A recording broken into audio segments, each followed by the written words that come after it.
Amigos, andamos en Guaymas, Sonora y estamos en compañía de la psicóloga clínica Marta Lorenia Ruiz Bustamante, que en esta ocasión vamos a hablar de una cultura muy interesante que se llama la cultura de la violencia intrafamiliar y a compartir sus conocimientos, su experiencia. Muchísimas gracias por estar con nosotros, licenciada. Pero platíquenos primero que nada de qué se trata este tipo de cultura de la violencia intrafamiliar. Mira qué tema tan importante y tan interesante para nosotros, sobre todo para las mujeres mexicanas. ¿Por qué hablamos de la cultura de la violencia?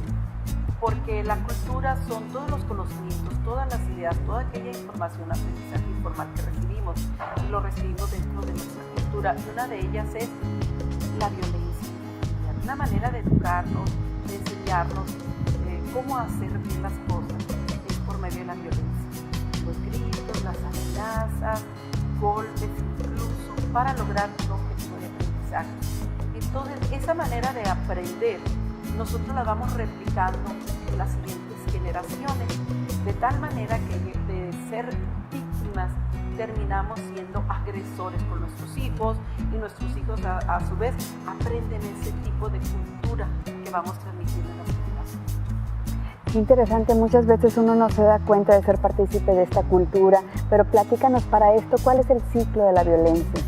Bueno, vamos a hablar de lo que es la violencia intrafamiliar, que es el tema que nos ocupa ahorita. En todas las familias hay preocupaciones, hay pendientes, hay necesidades que cubrir. Entre ellas son las necesidades básicas, la alimentación, la educación de los hijos. ¿Cómo iniciamos? Iniciamos con tensiones. Normalmente tensiones de ideas que en una familia hay costumbres, en otra y otra.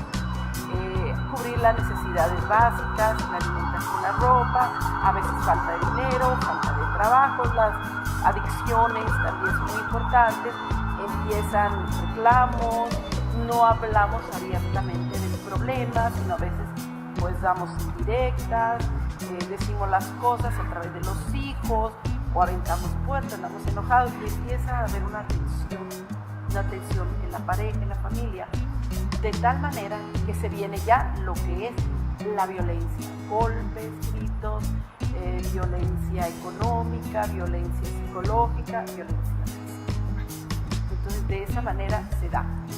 Después ya que se dio todo ese estallamiento de la violencia, viene después un ciclo que se llama la luna de miel, donde te golpeé, perdóname, no me di cuenta, como que el agresor como que no entiende la dimensión de sus acciones y la persona que la recibe dice, bueno, pues sí, a lo mejor estaba ocupado, no pasa nada.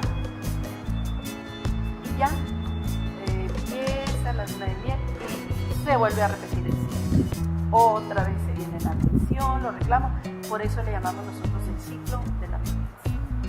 En muchas cuestiones actualmente se da que las mujeres o la persona que recibió la agresión hace la denuncia en esa luna de miel, es cuando va y le dan el talón y volvemos otra vez a repetir esos ciclos. Marta Lorenia, de alguna manera en todas las familias se practica esta cultura de la violencia intrafamiliar a ciertos grados. ¿Qué hacer cuando ya las cosas están más allá y sobre todo para no seguir generando esta cultura en nuestras generaciones?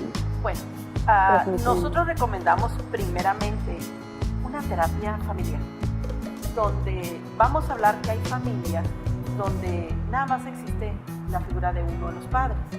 Otras familias donde hay la madre, el padre, el padrastro, hermanastros, etc.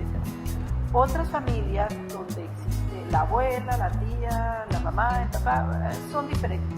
Independientemente de todo eso, ir a terapia, todos los integrantes de esa familia y aprender nosotros de qué manera podemos nosotros manejar nuestras relaciones interpersonales sin llegar a la violencia. Eso es lo más importante. Sí, porque violencia intrafamiliar no es solo la pareja, no.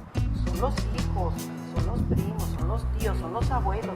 La violencia se ejerce mucho en los niños, más en las mujeres, en personas discapacitadas y en ancianos. Son las estadísticas que nos marcan de esa manera.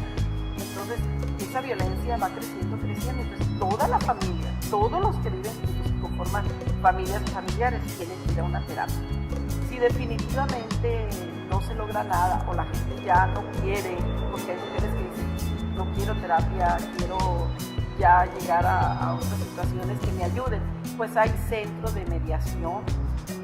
Aquí todavía no tenemos, pero en la ciudad de Hermosillo hay. Tenemos los centros de orientación y atención a víctimas de delito en Copavir, tenemos el CIF, Centro de Integración Familiar dependiente de DIF.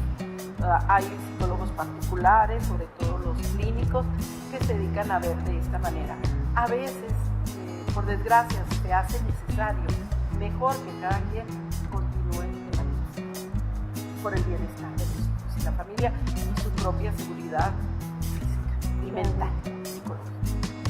Bueno, amigos, pues ya saben, definitivamente ahí es un tema que se tiene que atender, es un tema que se tiene que diagnosticar y sobre todo pues no seguir transmitiendo a nuestras futuras generaciones. Muchísimas gracias por compartir tu experiencia. Al contrario, y recuerden, no se cura solo, requiere de detección y atención oportuna.